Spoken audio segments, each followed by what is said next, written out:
شروع کرتا ہوں اللہ کے ببرکت نام سے جو بڑا مہربان اور نہایت رحم کرنے والا ہے۔ ایک شخص داماد رسول حضرت علی رضی اللہ تعالیٰ عنہ کی بارگاہ میں حاضر ہو کر رونے لگا۔ حضرت علی رضی اللہ تعالیٰ عنہ نے اس کے رونے کی وجہ پوچھی تو وہ عرض کرنے لگا کہ میں قرض میں ڈوب چکا ہوں، رزق ہمارے گھر سے روٹ چکا ہے اور برکت ختم ہو چکی ہے۔ حضرت علی رضی اللہ تعالیٰ عنہ اس کو ایک بکری عنایت فرمائی اور کہا کہ تم کل حاضر ہونا، کل تمہیں اس کی وجہ بتائی جائے گی۔ حضرت علی رضی اللہ تعالیٰ عنہ نے یہ معمول بنایا ہوا تھا کہ آپ رات کے وقت گلیوں کا چکر لگایا کرتے تاکہ کسی پریشان حال کی مدد کر سکیں۔ آپ ایک گلی سے گزر رہے تھے کہ آپ کو ایک گھر سے رونے چلانے کی آواز آئی۔ آپ نے دروازہ کھٹکھٹایا تو اندر سے وہی شخص نکلا جو دن کے وقت اپنی تنگ دستی کی شکایت لے کر حاضر ہوا تھا۔ حضرت علی رضی اللہ تعالیٰ عنہ اس گھر میں داخل ہوئے تو پتہ چلا کہ وہ شخص اپنی بیوی کو مار رہا ہے۔ آپ رضی اللہ تعالیٰ عنہ نے خاوند سے فرمایا، اے بندے، خدا سے ڈرو، تیرے گھر میں جو رزق کی تنگ دستی آتی ہے وہ تیری بیوی کے رونے کی وجہ سے آتی ہے۔ اے انسان، جس گھر میں عورت کے رونے کی آواز آتی ہے اس گھر میں رزق اور رحمت کے فرشتے داخل نہیں ہوتے۔ اسی وجہ سے گھر کا سربراہ دن بدن پریشانی کی حالت میں رہنے لگ جاتا ہے۔ اس کا رزق آہستہ آہستہ تنگ دست ہونے شروع ہو جاتا ہے اور اس کے گھر کی ساری رونق ختم ہو جاتی ہے۔ اس بات کو ذہن نشین کر لو کہ خدا نے اولاد مرد کی قسمت میں اور رزق عورت کی قسمت میں لکھ دیا ہے۔ اگر تم چاہتے ہو کہ تمہارے گھر میں رزق وافر مقدار میں اللہ تعالیٰ عطا کرے تو اپنی بیوی اور خاندان کو ہمیشہ خوش رکھنے کی کوشش کیا کرو۔ اگر تم اپنی فیملی کو خوش رکھنے میں کامیاب ہو جاؤ گے تو اللہ تعالیٰ تمہارے رزق اور عزت و وقار میں اضافہ فرما دے گا۔ اسی طرح ایک دفعہ ایک عورت حضرت علی رضی اللہ تعالیٰ عنہ کے پاس ایک عورت آئی اور اپنے خاوند کی شکایت کی کہ میرا خاوند مجھ پر ہاتھ اٹھاتا ہے اور میرے بے عزتی کرتا ہے۔ حضرت علی رضی اللہ تعالیٰ عنہ نے خاوند کو بلایا اور اس سے فرمایا، اے بندے، اللہ تعالیٰ نے مرد کو عورت سے مضبوط اس لیے پیدا کیا ہے کہ وہ اپنی عورت کی حفاظت کر سکے۔ اللہ تعالیٰ نے مرد کو مضبوط اور طاقتور اس لیے پیدا نہیں کیا ہے کہ وہ اپنی بیوی پر ظلم و تشدد اور اس کو ذلیل و خوار کرتا رہے۔ جو شخص ہر وقت اپنی بیوی کو ڈانٹتا رہتا ہے تو اللہ تعالیٰ ایسے شخص پر لعنت بھیجتا ہے۔ اس مرد نے جواب دیتے ہوئے کہا، اے علی رضی اللہ تعالیٰ عنہ، یہ عورت میری بیوی ہے، میں جو کچھ اس سے کہتا ہوں یہ میری بات سے انکار ہو جاتی ہے۔ حضرت علی رضی اللہ تعالیٰ عنہ نے فرمایا ہے کہ تیری شادی کرنے کا مقصد یہ نہیں کہ تو نے اس کو غلام بنا کر لے آیا ہے، بلکہ شادی کرنے کا مقصد یہ ہوتا ہے کہ تو نے اس کو اللہ تعالیٰ سے اپنی نسل بڑھانے کے لیے مانگا ہے، جو کہ تیری اولاد کی بہترین پرورش کر سکے۔ یاد رکھنا، جس کو اللہ تعالیٰ سے مدد کے لیے طلب کیا جائے اس کو غلام بنا کر نہیں رکھا جاتا، بلکہ وہ عورت تو تیرے بچوں کی ماں ہے۔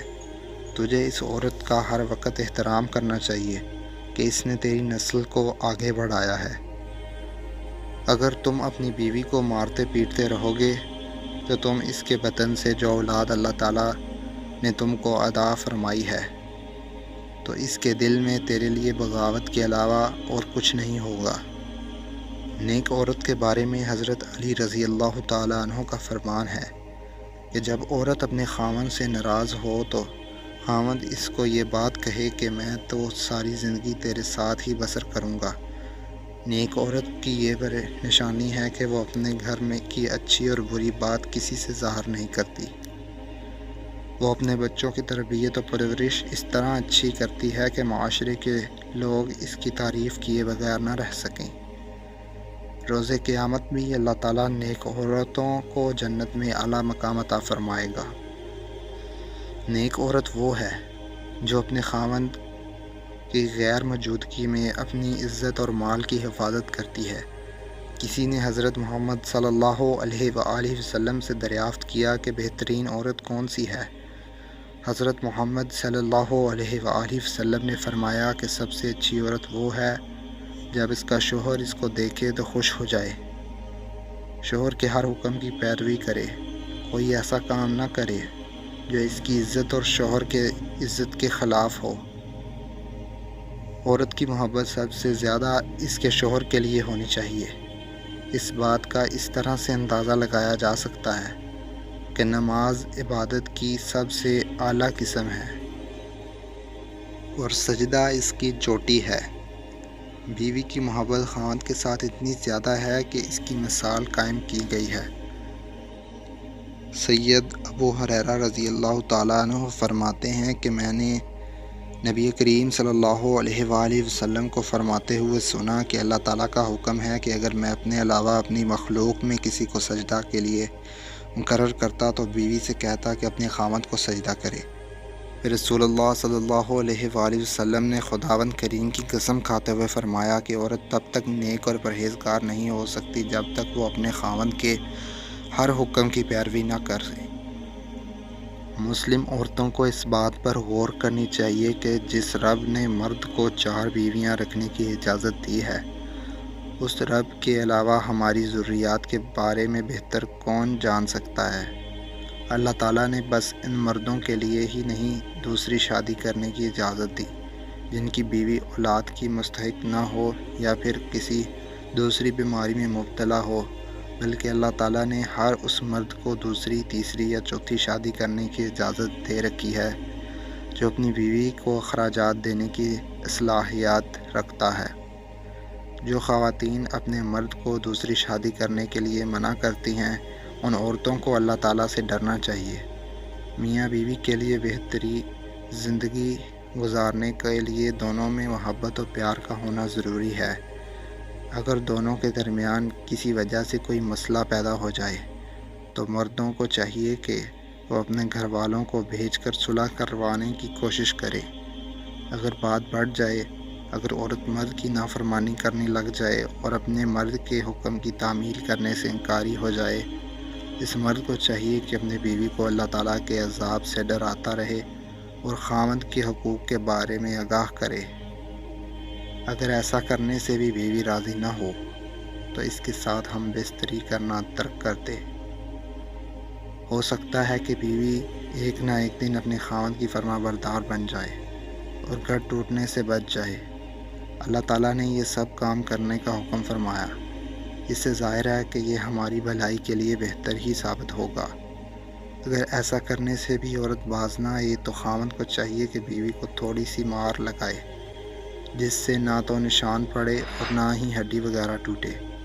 پھر مرد اس حدیث پر عمل کرتے ہوئے اپنی بیوی پر ناجائز سختی پر اتر آتے ہیں، تو ایسے مرد اللہ تعالیٰ اور اس کے رسول کی ناراضگی حاصل کر رہے ہوتے ہیں۔ حدیث میں ہے کہ جو مرد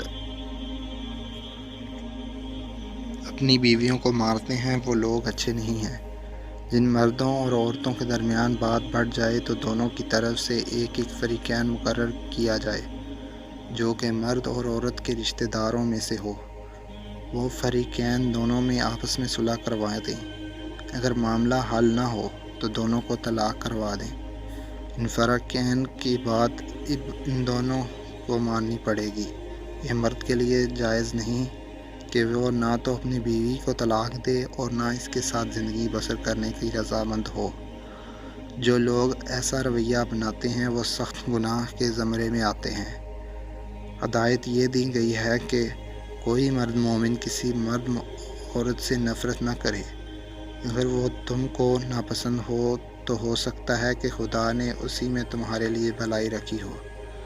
نبی کریم صلی اللہ علیہ وآلہ وسلم نے فرمایا کہ اگر کسی عورت کے آپ کو کوئی بات ناپسند گزرے تو اس کو معاف کر دیا کرو، کیونکہ اس میں کوئی نہ کوئی صلاحیت اچھی بھی ہو سکتی ہے۔ ہر انسان سے غلطی ہو سکتی ہے، ہمیں چاہیے کہ ایک دوسرے کی خطاؤں کو معاف کر دیا کرے۔ اللہ تعالیٰ سے دعا ہے کہ ہم کو نیک کام کرنے کی توفیق عطا فرمائے۔ آمین ثم آمین۔